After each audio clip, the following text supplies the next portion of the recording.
EA Sports. On deck, we've got what should be a great matchup between the Detroit Lions and the Green Bay Packers. I'll be back with you again with scores around the league at halftime. But kickoff right around the corner. And standing by to call the action, here are Brandon Gaudin and Charles Davis. We are at the oldest continually operating stadium in the NFL as you get a look inside Lambeau Field in Green Bay, Wisconsin. Nothing like the fanfare of introductions to an NFL game, and that was in evidence a moment ago. Fireworks, pyrotechnics, you name it. This crowd is ready as their guys get set to match up between the Detroit Lions and the Green Bay Packers. Along with Charles Davis, I'm Brandon Gaudin. And, Charles, we look at this Packer team as we enter play here. They come in the midst of a pretty bad stretch here, losers of 5 straight. So many different reasons teams hit the losing skids, but the best way out of it, something has to happen positive early in the game. Meanwhile, for the Lions here, they're in a real groove of late. Winners of 5 of their last 6 games.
Partner, still a head-scratcher to me how this one ended, down 3.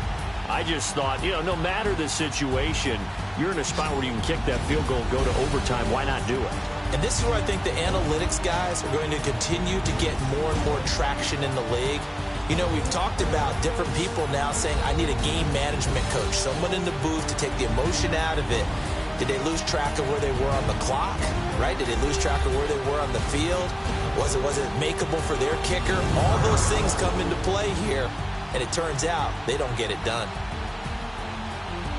So for the Lions, the win here means it'll be a 7-1 first half of the season. And they'll get another road test next week as they head to the Windy City to take on the Bears. Meanwhile, for the Packers, the struggles intensify as they drop to 2-6 now on the year. And they'll try to turn it around next week as they head to Atlanta for a matchup with the Falcons.